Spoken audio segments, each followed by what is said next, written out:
Hello everyone, welcome to Stray Shortcuts. Here study becomes. So today we are going to discuss about another transactions which affect only the asset element. हम आपको पता है कि asset element की transactions कर रहे थे। पहले मैं आपको बता दूं कि हम एग्जांपल्स नहीं कर रहे, हम टाइप्स ऑफ ट्रांजेक्शन्स कर रहे हैं कि कितनी तरह की ट्रांजेक्शन्स होती हैं जो जिसमें सिर्फ एसेट एलिमेंट जो है वो इफेक्ट होता है। ठीक है, एग्जांपल तो इसकी आगे और कई बन सकती हैं, लेकिन सिर्फ हम एक एक टाइप समझ रहे हैं कि कौन कौन सी ऐसी ट्रांजेक्शन्स होती है जिससे सिर्फ एक एसेट एलिमेंट इफेक्ट होता है। तो लेट्स स्टार्ट। आज की हमारी जो एग्जांपल है, जो एक्चुअल में टाइप है, वो है fifth, sales of goods at par on credit. Goods की हम सेल कर रहे हैं, किस पर कर रहे हैं? एट पार पर कर रहे हैं, बट ऑन क्रेडिट कर रहे हैं। देखो तीनों का आपको मतलब पता है, सेल करना मतलब बेचना है, एट पार मतलब जिसमें नो प्रॉफिट नो लॉस, यानी कि जितनी की चीज़ थी उतने की चीज़ में हमने बेच दी। और ऑन क्रेडिट मतलब हमने उधार पर चीज़ बेची है, यानी कि हमने चीज़ तो दे दी, अपनी गुड्स तो दे दी अपने बिजनेस से, पर उसके बदले अभी क्या पैसा नहीं आया। तो अब इसमें कौन सी दो चीज़ें इन्वॉल्व हैं? एक तो गुड्स यानी कि स्टॉक हमारा जो चला गया, दूसरा क्योंकि वो उधार पर गया है तो वो सामने वाला कस्टमर हमारा क्या बन जाएगा? डेटर बन जाएगा। तो दो चीज़ें हमारी इन्वॉल्व हैं, स्टॉक और डेटर। और स्टॉक कौन सा है? करंट है। और डेटर कौन सा एलिमेंट है? वो भी करंट एसेट है। यानी कि इस में जो एलिमेंट इफेक्ट हो रहे हैं वो क्या है? Asset effect, asset element. तो देखते हैं इसके एग्जाम्पल। सपोज यहाँ पर हमारी एक कंपनी है, ए एंड कंपनी। यहाँ पर ए एंड कंपनी कर लेते हैं। ए एंड कंपनी जो है sales his goods of ₹60,000 for ₹60,000 on credit. यानी कि इस कंपनी ने क्या किया, अपने 60,000 जो गुड्स हैं वो 60,000 रुपीज़ पर ही बेच दिए, पर क्रेडिट पर बेचे हैं, उधार पर बेचे हैं। तो एसेट साइड इधर कैपिटल एंड लायबिलिटी। वही हमारी एग्जांपल ले लेते हैं। फॉर एग्जांपल हमारे पास ऑलरेडी जो स्टॉक था वो क्या था? 2 लाख रुपीज़ का स्टॉक बचा हुआ था और हमारे पास कोई भी डेटर अभी तक नहीं था। और कैपिटल कितनी थी हमारी? 1 लाख रुपीज़ की कैपिटल थी और लायबिलिटी भी 1 लाख रुपीज़ की थी। तो अकाउंटिंग इक्वेशन बैलेंस्ड हुई, 2 lakh is equal to 2 lakh, 1 + 1 2 lakh. Clear. अब अपनी ट्रांजेक्शन का इफेक्ट डालते हैं। तो उन्होंने क्या कहा कि स्टॉक जो है हमने सेल कर दिया 60,000 का, यानी कि स्टॉक क्या हो गया हमारा? घट गया, डिक्रीज़ हो गया, -60,000। पर क्योंकि हमारा स्टॉक डिक्रीज़ हो गया, अब हमारे डेटर्स क्या हो जाएंगे? इंक्रीज़ हो जाएंगे। डेटर्स अकाउंट हमारे बिजनेस में आ गया है, हमारे डेटर्स जो हैं वो बढ़ गए हैं। कितने के बढ़ गए? 60,000 के बढ़ गए। ठीक है, तो यहाँ पे स्टॉक माइनस हो गया, लेकिन डेटर जो है वहाँ पे प्लस हो गए 60,000। कैपिटल में कोई चेंज नहीं, लायबिलिटी में कोई चेंज नहीं। तो अब देखिए हमारा स्टॉक कितने का हुआ? 2 लाख का स्टॉक था जिसमें हमने 60,000 का जो है वो बेच दिया। तो बचा कितना? 1,40,000 का स्टॉक बच गया। और डेटर्स पहले 0 थे, अभी 60,000 के डेटर्स हो गए हैं। तो टोटल डेटर्स कितने हो गए? 60,000। तो टोटल एसेट्स कितने हो गए अब? 1,40,000 का स्टॉक प्लस 60,000 का डेटर, टोटल हो गए 2 लाख रुपीज़। 2 लाख रुपीज़ के हमारे एसेट्स हो गए। कैपिटल में कोई चेंज नहीं था तो वो 1 लाख रुपीज़ है, और लायबिलिटी में कोई चेंज नहीं था, वो भी 1 लाख रुपीज़ की है। अब देखो टोटल जो है वो मैच कर रहा है हमारा 2 लाख, 1,40,000 + 60 2 लाख हो गया। यहाँ पर भी 1 + 1 2 लाख, तो 2 lakh is equal to 2 lakh. हमारी अकाउंटिंग इक्वेशन क्या है? बैलेंस्ड है। इसमें एक पॉइंट है, देखिए ये जो प्लस है वो इन दोनों का बीच का प्लस है। ठीक है, ये प्लस तो चलेगा ही, लेकिन जो हमने प्लस माइनस करना है वो पर्टिकुलर स्टॉक में प्लस करना है या डाटा में प्लस करना है, उनका जो प्लस माइनस है वो अलग से होगा। देखो अगर तो कोई चीज़ प्लस करनी होती है तो उसके आगे स्पेशल से कोई साइन डालने की ज़रूरत नहीं होती, लेकिन अगर कोई चीज़ माइनस करनी होती है तो हम क्या करते हैं? माइनस का जो साइन डालते हैं। लेकिन अकाउंट्स में क्या होता है, या तो आप माइनस का साइन डाल दो, या क्या होता है अगर कोई चीज़ हम ब्रैकेट में, इसके नीचे मैंने अगर कोई अमाउंट ब्रैकेट में लिखी है तो उसका मतलब क्या होता है कि वो चीज़ इसमें से क्या हो रही है? माइनस हो रही है। लेकिन मैंने अलग से माइनस डाला है ताकि अभी आपको कन्फ्यूज़न ना हो कि ये इसमें से माइनस की जा रही है, क्या की जा रही है, इसलिए मैंने दोनों डाल दिया ताकि आपको समझ में आए। लेकिन आगे आगे कहीं पे हम जो है या तो सिर्फ माइनस डालेंगे या सिर्फ ब्रैकेट यूज़ करेंगे। ठीक है, अभी हम हर एक ट्रांजेक्शन में दोनों को साथ लेकर चलेंगे, उससे क्या होगा? आपको कंसेप्ट क्लियर हो जाएगा। लेकिन जब भी आप अकाउंट्स में अगर इसको न्यूमेरिकल सोल्व करेंगे तो आप सिर्फ ब्रैकेट डालेंगे, आपको माइनस लिखने की ज़रूरत नहीं। अगर आप माइनस कर रहे हो तो फिर आपको ब्रैकेट नहीं डालने। क्लियर। तो अब आपको ये वाली चीज़ ध्यान रखना कि माइनस का साइन कहाँ पर किसके लिए और प्लस का साइन कहाँ पर किसके लिए। ये बीच का प्लस का साइन है कॉमन, जो दोनों को प्लस कर रहा है। इसलिए जैसे कैपिटल प्लस लायबिलिटी, ये वाला प्लस साइन चल रहा है वैसे। तो ये थी हमारी फिफ्थ एग्जांपल, जिसमें हमने देखा था सेल की थी पर क्रेडिट पर की थी। अब हमारी आती है sixth example, sale of an asset on credit. वो भी सेम है, उसमें हम गुड्स सेल कर रहे थे, इसमें हम एसेट सेल कर रहे हैं, लेकिन वो भी क्रेडिट पर ही कर रहे हैं, यानी कि उधार पर कर रहे हैं। तो इसमें कौन कौन से दो चीज़ें इन्वॉल्व हैं? एसेट्स इन्वॉल्व हैं और क्या है? डेटर्स। क्योंकि क्रेडिट पर है तो हमारे कस्टमर क्या बन जाएंगे? हमारे डेटर्स बन जाएंगे। अब जो एसेट्स हैं वो करंट भी हो सकते हैं नॉन, और जो डेटर है वो हमें पता रहा करंट एसेट होता है। ठीक है, अब हमारी अकाउंटिंग इक्वेशन देखें, एग्जांपल बनाते हैं। तो अकाउंटिंग इक्वेशन में हमारे पास मशीनरी है, कैश है, डेटर है एक साइड पे। फॉर एग्जांपल मशीनरी, कैश और डेटर है, और कैपिटल प्लस लायबिलिटी है इधर। मशीनरी कितने की है हमारे पास? फॉर एग्जांपल हमारे पास 2 लाख की मशीनरी थी हमारे बिजनेस में। कैश अभी कुछ था नहीं और ना ही कुछ डेटर्स थी। और कैपिटल हमारी वही 1 लाख रुपीज़ की हमारे बिजनेस में कैपिटल थी, और 1 लाख रुपीज़ की लायबिलिटी थी। तो अब हमारी ट्रांजेक्शन जो है, हमारी ये वाली ट्रांजेक्शन, इसका इफेक्ट डालें। हमने क्या किया, हमने एसेट को सेल किया है, यानी कि हमारे बिजनेस से एसेट चला गया। हमारे पास एसेट कौन सा है? मशीनरी है। तो मशीनरी यानी कि कितनी की? फॉर एग्जांपल 60,000 रुपीज़ की हमने जो है मशीनरी वो सेल कर दी।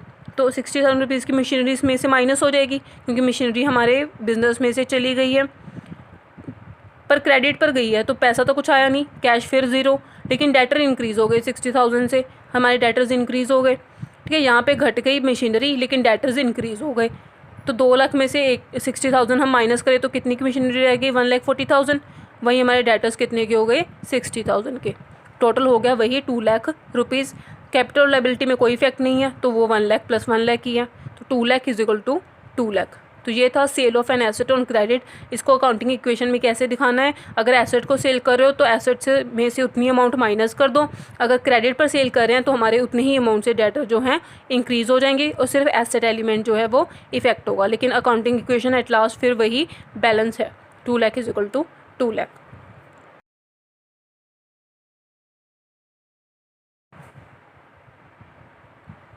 अब हमारी 7th एग्जाम्पल है cash deposit into bank. Cash deposit into bank मतलब कैश हमारे बिजनेस में पड़ा हुआ कैश फॉर्म में, उसको हमने क्या किया, बैंक में जाकर हमारे बैंक में डिपॉजिट करवा दिया, जमा करवा दिया। इसके एग्जांपल देख लेते हैं कि हमारे पास ए एंड कंपनी है। ए and company deposit cash of ₹60,000 into his bank account. तो बिजनेस ने क्या किया, अपने बिजनेस में जो कैश पड़ा हुआ था 60,000 का, वो उसका जो बैंक अकाउंट था, फॉर एग्जांपल किसी भी बैंक में होगा, तो वहाँ पे जाकर उसने क्या कर दिया, बैंक में जमा करवा दिया। तो कौन सी दो चीज़ें इन्वॉल्व हैं? एक क्या गया, कैश गया बिजनेस से, और बैंक अकाउंट में चला गया। बैंक अकाउंट में इंक्रीज़ हो गए पैसे। तो कौन कौन सी दो चीज़ें इन्वॉल्व हो गई? कैश और बैंक अकाउंट। कैश और बैंक दोनों हमें पता है क्या है, हमारे करंट एसेट्स हैं, यानी कि इसमें भी सिर्फ एसेट एलिमेंट जो है वो इफेक्ट हो रहा है। तो हमारी अकाउंटिंग इक्वेशन में ट्रीटमेंट देखते हैं। पहले एग्जांपल बनाते हैं। इस तरफ हमारे एसेट्स हैं और इस तरफ कैपिटल प्लस लायबिलिटीज़। और एसेट्स में कौन से दो चीज़ें हैं? Cash plus bank account. ठीक है, और फॉर एग्जांपल हमारे जो बिजनेस में सबसे पहले कैश पड़ा हुआ था वो कितने का था? 2 लाख रुपीज़ का ऑलरेडी कैश था। बैंक अकाउंट में अभी कुछ भी पैसे थे नहीं, और कैपिटल हमारी 1 लाख रुपीज़ की थी, और लायबिलिटीज़ भी हमारी 1 लाख रुपीज़ की थी। इक्वेशन बैलेंस्ड है, 2 lakh is equal to 2 lakh. तो अभी इस ट्रांजेक्शन का इफेक्ट डालते हैं।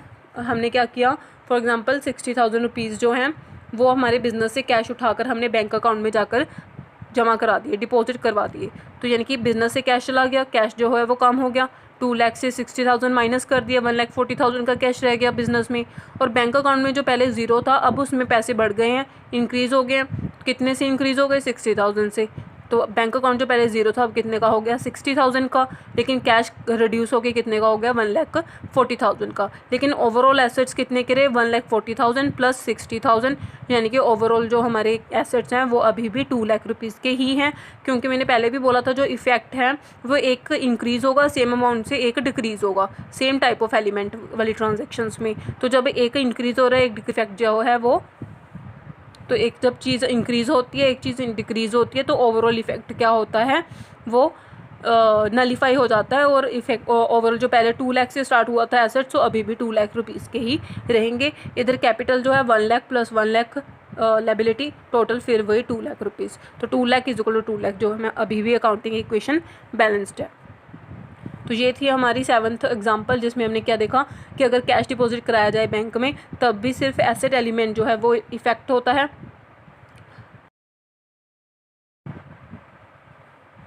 अब हम देखते हैं हमारी 8th example, that is cash withdrawn from bank. पहले हमने क्या किया था, 7th एग्जांपल में कैश जो है वो हम बैंक में डिपॉजिट करवाने गए थे, लेकिन अब हमारा बिजनेस क्या कर रहा है, बैंक में से पैसे जो है वो निकलवा कर लेकर आया, यानी कि विड्रॉ करवा कर लेकर आया। तो अब क्या कैसी ट्रांजेक्शन की उसका ट्रीटमेंट कैसे होगा? फॉर एग्जांपल जो ए एंड कंपनी है उसने क्या किया, withdraw of cash from bank of rupees, ये यहाँ पर डबल है, so A and company withdraw cash of ₹20,000 from bank, यानी कि एक ए एन कंपनी जो बिज़नेस है उसने पैसे निकलवाए हैं, कैश निकलवाया है कितने का, 20,000 का। कहाँ से? बैंक से। उसका बैंक अकाउंट था, वहाँ से उसने कुछ कैश जो है वो निकलवा लिया है। हम अपना अकाउंटिंग इक्वेशन बनाते हैं, इस साइड एसेट, इस side capital plus liability. Asset में कौन से दो एलिमेंट, कौन से दो हैं? वही कैश और बैंक। तो कैश और बैंक है, इधर कैपिटल प्लस लायबिलिटी है। कैश कितना है हमारी, फॉर एग्जांपल जो ऊपर की एग्जांपल देखे तो हमने क्या किया था, कैश जो है हमारे पास क्या था, 1,40,000 का था, तो वही हमारे पास कैश बचा हुआ है। और बैंक में हम कितने सबमिट करवाए आए थे, डिपॉजिट करवाए आए थे 60,000, तो 60,000 हमारे पास बैंक में पैसे पड़े हुए हैं। तो ये तो हो गया हमारी एसेट साइड। 1,00,000 रुपीज़ कैपिटल है हमारे बिजनेस में और 1,00,000 रुपीज़ की लायबिलिटीज़ हैं। तो अभी क्या कह रहा है ये ट्रांजैक्शन, क्या कह रही है कि हमने बिजनेस ने यानी कि क्या किया है, बैंक में से कैश जो है 20,000 का वो विड्रॉ कर लिया है। पहले जो 60,000 प्लस किए थे उसमें से 20,000 वो उसने विड्रॉन कर लिए। तो अब हम क्या करेंगे, क्योंकि कैश बैंक में से चला गया है, बैंक में से तो निकलवा लिया, यानी कि बैंक अकाउंट जो है वो रिड्यूस हो जाएगा, घट जाएगा। 60,000 से कितने लेस कर देंगे हम, 20,000। 60,000 20,000 जो है वो लेस किए तो कितने बने, 40,000 रुपीज़ रह गए बैंक में। अब जो 20,000 हमने वापस लेकर आए हैं बैंक से, तो यानी कि बिज़नेस में कैश आ गया, तो बिज़नेस में कैश कितने से बढ़ जाएगा, 20,000 से कैश बढ़ जाएगा। तो 1,40,000 प्लस 20,000 तो कितना हो गया, 1,60,000। तो कैश बिजनेस में अब हो गया 1,60,000 का, और बैंक में कितने पैसे रह गए, 40,000। तो प्लस कर कर देखें, 1,60,000 प्लस 40,000, तो अभी भी एसेट्स कितने के हैं हमारे पास, 2,00,000 रुपीज़ के जो वो एसेट्स हैं। इधर वही कैपिटल हमारी 1,00,000 रुपीज़ की और लायबिलिटी 1,00,000 रुपीज़ की, यानी कि अभी भी 2,00,000 इक्वल टू 2,00,000 हमारी अकाउंटिंग इक्वेशन क्या है, अभी भी बैलेंस्ड है। यानी कि एसेट एलिमेंट ही सिर्फ इफेक्ट हुआ था और उसमें जो है इसमें कॉम्पोजिशन में डिफरेंस आया कि कैश पहले 1,40,000 का था, अब 1,60,000 का है।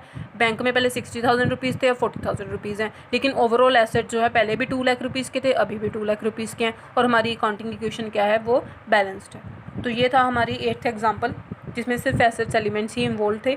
अब हम देखते हैं अपनी 9th एग्जाम्पल।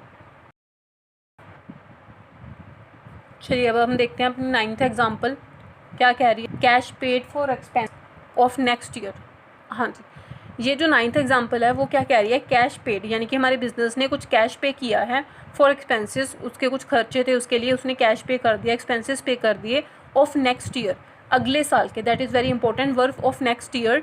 नेक्स्ट ईयर का मतलब अगले साल के कुछ खर्चे होने थे, जैसे कुछ फिक्स्ड होते हैं ना, जैसे सैलरी होती है वर्कर्स की वो देनी होती है, ठीक है, कोई रेंट पे करना है वो भी पे करना होता है, इंश्योरेंस प्रीमियम पे करना होता है, तो वो कुछ फिक्स्ड एक्सपेंसेस होते हैं जो हमें पता होता है कि नेक्स्ट ईयर भी होने वाले हैं। तो ऐसे कुछ एक्सपेंसेस थे जो अगले साल के थे, लेकिन पे हमने क्या कर दिया, आज कर दिया, ठीक है। तो उसके हमने क्या पढ़ा था, हमने एक रिकग्नाइजेशन कंसेप्ट पढ़ा था, हमने एक मैचिंग कंसेप्ट पढ़ा था। क्या कहता था वो कि और एक मैचिंग कंसेप्ट क्या कहता है कि जिस अकाउंटिंग पीरियड के जो खर्चे हैं उसी अकाउंटिंग पीरियड के रेवेन्यू के साथ मैच करना चाहिए। यानी कि अगर हमने आज खर्चा किया है, हमने कैश पे कर दिया एक्सपेंसेस का, क्या इसका बेनिफिट हमें इस साल में हो रहा है, नहीं हो रहा। इसका बेनिफिट हमें कब होगा, फ्यूचर में होगा। यानी कि हमने कुछ ऐसा पे किया है जिसका बेनिफिट हमें क्या होगा, फ्यूचर में आने वाले सालों में होगा। तो जो खर्चा हम आज पे कर रहे हैं लेकिन इस अकाउंटिंग पीरियड में उसका कोई हमें बेनिफिट नहीं हो रहा, बेनिफिट कब हो रहा है, हमें आने वाले पीरियड में होगा, फ्यूचर में। तो ऐसे पेमेंट्स को हम क्या कहते हैं, ऐसे नॉन अकरिंग पेमेंट्स को हम क्या कहते हैं, या प्रीपेड एक्सपेंसेस को हम क्या कहते हैं, फिक्टिशियस एसेट्स। क्यों कहते हैं फिक्टिशियस एसेट्स, बिकॉज हम इसको अपना एक्सपेंस नहीं दिखा सकते इस साल के, क्योंकि इस साल का तो एक्सपेंस ये है ही नहीं, इस साल का ये तो अगले साल का एक्सपेंस है। फिर हम इस साल के एक्सपेंसेस कैसे दिखा दें, मैचिंग कंसेप्ट तो हमारा ख़राब हो जाएगा, क्योंकि ये अगर हमने इस साल के एक्सपेंस दिखा दिए तो इसके रिलेटेड रेवेन्यू भी दिखाना पड़ेगा। मैचिंग कंसेप्ट के अकॉर्डिंग एक्सपेंस जो है वो रेवेन्यू से मैच करने चाहिए, लेकिन रेवेन्यू तो है ही नहीं, रेवेन्यू तो नेक्स्ट पीरियड में आने वाला है, नेक्स्ट ईयर में आने वाला है। तो इस साल हम इसको अपना एक्सपेंस नहीं दिखा सकते, तो हम इसको क्या बना देंगे, हमारे फिक्टिशियस एसेट्स, क्योंकि एसेट्स वही होते हैं फिक्टिशियस एसेट्स जिससे हमें आने वाले फ्यूचर में कुछ बेनिफिट्स होने वाला होता है। और फिक्टिव वैसे तो एसेट्स नहीं है ना ये हमारे, अगर हम एसेट्स की डेफिनेशन देखें तो हमारी जो 3 बॉक्सेस हम कहते हैं कि टिक होने चाहिए, तो वो तो ये टिक नहीं कर रहे, ठीक है। लेकिन ये हमारे काल्पनिक एसेट्स हैं कि हम कल्पना कर रहे हैं कि आने वाले नेक्स्ट ईयर में इन एक्सपेंसेस करने से हमें इनसे कुछ बेनिफिट होने वाला है, इसीलिए हम इनको अपनी बैलेंस शीट में as a fictitious assets show करते हैं। बाकी prepaid expenses, deferred revenue expenses और फिक्टिशियस एसेट्स और इनके रिलेशनशिप के बारे में एक वीडियो बनी हुई है, उसका लिंक डिस्क्रिप्शन में मैंने आपको दे दिया है, तो प्लीज़ आप उसमें जाके पहले देखें, कंसेप्ट को समझें बहुत अच्छे से कि फिक्टिशियस एसेट्स क्या होती हैं, प्रीपेड एक्सपेंसेस क्या होते हैं और डेफर्ड रेवेन्यू एक्सपेंसेस क्या होते हैं, उनमें से कौन सा पार्ट हम एक्सपेंस में शो करते हैं, कौन सा पार्ट फिक्टिशियस एसेट्स में शो करते हैं। तो वो पहले वीडियो पूरी देखें, समझें और फिर इस ट्रांजेक्शन को आकर समझें। ठीक है, तो अभी हम ये ट्रांजेक्शन शुरू करते हैं। तो बस इतना सा समझ लीजिए कि हमें मैचिंग कंसेप्ट वो रखना होता है कि जिस साल में हमने एक्सपेंस शो किए तो उसका बेनिफिट भी उसी साल में होना चाहिए। ठीक है, अगर बेनिफिट उस साल में नहीं है तो हम उसको as a fictitious asset show कर देंगे। तो यानी कि इससे जो हमारी ट्रांजेक्शन है cash paid for expenses of next year, तो हमारे पास एसेट्स में कौन सी दो चीज़ें इन्वॉल्व हो जाएंगी। एक तो देखो कैश चला गया हमारे बिजनेस में, हमने एक्सपेंस पे कर दिया, कैश चला गया, प्लस और हमारा बन क्या गया, हमारा ये फिक्टिशियस एसेट बन गया। तो यानी कि एसेट साइड दो चीज़ें आ जाएंगी, fictitious asset plus cash. Fictitious asset में कौन से आ जाएंगे, प्रीपेड एक्सपेंसेस, वो एक्सपेंसेस जो हमने प्री पे कर दिए यानी कि पहले पे कर दिए, प्रीपेड एक्सपेंसेस प्लस कैश, वही इस साइड हमारी कैपिटल प्लस लायबिलिटी। और हमारे पास पहले क्या था, प्रीपेड एक्सपेंसेस कुछ नहीं थे, अभी हम अपनी एग्जांपल फॉर्म कर रहे हैं, प्रीपेड एक्सपेंसेस नहीं थे, जीरो थे, हमने कुछ भी पहले पे नहीं किया था और हमारे बिजनेस में कैश कितना पड़ा हुआ था, 2 लाख रुपीज़ का हमारे बिजनेस में कैश था, वही कैपिटल 1 लाख रुपीज़ की और लायबिलिटी 1 लाख रुपीज़ की। तो यानी कि अकाउंटिंग इक्वेशन बैलेंस्ड है हमारी, 2 लाख इज 2 लाख। अब हम इस ट्रांजेक्शन का इफेक्ट डालते हैं, हमने क्या किया, कुछ एक्सपेंसेस पहले पे कर दिए, जब हमने पहले पे किया हमारे बिजनेस से कैश चला गया, कितने के पे कर दिए, फॉर एग्जांपल हमने 1 लाख रुपीज़ के जो है एक्सपेंसेस पे कर दिए, तो हमारे बिजनेस से कैश चला गया 1 लाख रुपीज़ से, ये हो गया माइनस यहाँ पर, या तो आप माइनस का साइन डालेंगे या ब्रैकेट डालेंगे। ठीक है, मैंने सिर्फ आपको समझाने के लिए यहाँ पर दोनों डाले हैं, लेकिन और इससे अलग करने के लिए यहाँ पे देखो प्लस का साइन आएगा, ये प्लस कॉमन वाला प्लस है कि ये दोनों आपस में प्लस करने हैं, इट्स अ मैथमेटिकल कंसेप्ट, आपको आता ही होगा। तो ये है प्लस और ये माइनस करना है 2 लाख रुपीज़ में से, तो 1 लाख रुपीज़ माइनस कर दिए, कितना बचा बिजनेस में कैश 1 लाख रुपीज़। और उधर प्रीपेड एक्सपेंसेस जो हमारे इंक्रीज़ हो गए हैं, क्रिएट हो गए हैं, नए क्रिएट हो गए, कितने के, 1 लाख रुपीज़ के, क्योंकि हमने पे कितना किया 1 लाख रुपीज़, तो प्रीपेड एक्सपेंसेस 1 लाख रुपीज़ के हो गए। अब टोटल देखिए तो एसेट्स कितने के हैं, 1 लाख प्लस 1 लाख 2 लाख रुपीज़ की। इधर भी हमारी कैपिटल 1 लाख रुपीज़ की और लायबिलिटी 1 लाख रुपीज़ की, तो यानी कि 2 lakh is equal to 2 lakh, हमारी अकाउंटिंग इक्वेशन क्या है, बैलेंस्ड है। क्लियर। तो ये थी हमारी 9th एग्जांपल, जिसमें हमने देखा कि प्रीपेड एक्सपेंसेस जब हम पे करते हैं वो हमारे क्या उसका जो बेनिफिट है वो नेक्स्ट ईयर में अगर आना होता है तो हमारे फिक्टिशियस एसेट बन जाते हैं, और उसकी ट्रांजेक्शन्स कैसे होती हैं वो हमने देखा। अब हम करते हैं हमारी 10th एग्जांपल। 10th एग्जांपल क्या कहती है, कैश और चेक रिसीव फ्रॉम डेटर। ठीक है, हमने क्या कहा था कि हमने सेल्स कर दी, कस्टमर हमसे उधार पर पैसे ले गया, तो कस्टमर हमारा क्या बन गया, डेटर बन गया, लेकिन अब वो पैसे वापस करके क्या है, चाहे वो कैश फॉर्म में करके जाए चाहे वो चेक देकर जाए। ठीक है, तो अब वो हमें पैसे क्या है, दे गया, तो यानी कि हमारे बिजनेस में पैसा आ गया, कैश आ गया, और कैश क्या है, हमारा करंट एसेट है। ठीक है, प्लस जो डेटर है हमने पहले बुक्स में रखा होता कि डेटर है ये हमारा और इस पे इसके नाम पर इतने पैसे हम अभी आने बाकी हैं, लेकिन अभी क्या हो गया, वो पैसे जो हैं वो आ गए हैं। ठीक है, तो डेटर क्या हो जाएगा, हमारा एसेट हो जाएगा, ये करंट एसेट हो जाएगा। डेटर हमारा क्या है, करंट एसेट, डेटर हमारा है करंट एसेट। जैसे कैश हमारा करंट एसेट है वैसे ही डेटर क्या है, हमारा करंट एसेट। तो कैश भी करंट एसेट, डेटर भी करंट एसेट, दोनों एसेट एलिमेंट जो है वो इन्वॉल्व है। तो हम हमारी अकाउंटिंग इक्वेशन बनाई, assets is equal to capital plus liability. Asset में कौन सी दोनों चीज़ें हैं, डेटर है और एक कैश है। और फॉर एग्जांपल हमारे बिजनेस में 1 लाख रुपए के डेटर्स थे, दैट मीन्स अभी 1 लाख रुपया बिजनेस में आना बाकी था, और कैश 1 लाख रुपए का बढ़ा हुआ था, तो टोटल कितने हो गए, 2 लाख रुपीज़। फिर वही कैपिटल 1 लाख की, लायबिलिटी 1 लाख की। तो ये तो हो गई हमारी एग्जाम्पल फॉर्म्ड। अब ये ट्रांजैक्शन देखें कि उसने क्या कर दिया, कैश दे दिया। कैश कितने का दे दिया, फॉर एग्जांपल 50,000 रुपीज़ का उन्होंने कैश वापस कर दिया कस्टमर ने, तो यानी कि कैश आ गया बिजनेस में, हमने प्लस कर दिया कैश। वैसे तो प्लस का निशान डालना ज़रूरी नहीं होता, और ये मैंने अलग अलग करने के लिए यहाँ पर ब्रैकेट डाला है, यहाँ पर भी डाल दीजिए। ठीक है, प्लस के लिए लगाना ज़रूरी नहीं होता, लेकिन अगर हम माइनस करें तो उस अमाउंट को हम ब्रैकेट में शो करेंगे, फिर माइनस नहीं दिखाएंगे, या फिर आप सिर्फ माइनस दिखाएं। मैंने समझाने के लिए दोनों चीज़ें की हैं। 1 लाख रुपीज़ में से 50,000 रुपीज़ जो है हमारे और बढ़ गए, तो टोटल हमारे बिजनेस में कैश कितना हो गया, 1,50,000। लेकिन डेटर्स जो हैं वो 50,000 रुपीज़ से माइनस हो गए, डिक्रीज़ हो गए, तो डेटर्स टोटल कितने रह गए, 50,000। मतलब पहले 1 लाख रुपये आना बाकी था, अब कितना आना बाकी है, 50,000 आना बाकी है। 50,000 तो आ गए बिजनेस में। तो टोटल अगर हम कर देखें 1,50,000 प्लस 50,000 कितना हो गया 2 लाख रुपीज़, यानी कि एसेट्स अभी भी ओवरऑल कितने के हैं 2 लाख रुपीज़ के हैं। सिर्फ जो है कॉम्पोजिशन चेंज हो गई है, पहले डेटर 1 लाख के थे अब 50,000 के हैं, पहले कैश 1 लाख का था अब वो 1,50,000 का है। कैपिटल में कोई डिक्रीज इंक्रीज़ नहीं हुआ, लायबिलिटी में कुछ नहीं बढ़ा घटा, तो वो 1 लाख की रहेगी, उसमें कुछ प्लस माइनस नहीं हुआ। 1 लाख प्लस 1 लाख 2 लाख, तो अकाउंटिंग इक्वेशन अभी भी हमारी क्या है बैलेंस्ड है। तो ये तो हमारी थी 10th एग्जाम्पल, जब डेटर से पैसा आ जाता है वापस तो उसका अकाउंटिंग ट्रीटमेंट कैसे होता है। ठीक है, तो आगे हम आने वाली वीडियो में और भी नई नई ट्रांजैक्शंस को समझेंगे, उनके अकाउंटिंग ट्रीटमेंट के बारे में समझेंगे। अगर आपको ये अकाउंटिंग ट्रीटमेंट और इनका जो न्यूमेरिकल है कि वो कैसे करना है, कैसे उसका इफेक्ट डालना है, कैसे अकाउंटिंग इक्वेशन बैलेंस्ड होती है और आपको फिक्टिशियस एसेट, प्रीपेड एक्सपेंसेस, ये सभी कंसेप्ट बहुत अच्छे से समझ में आ रहे हैं, तो please like and share my videos and please subscribe my channel and please press the bell icon button for the latest updates. Thank you.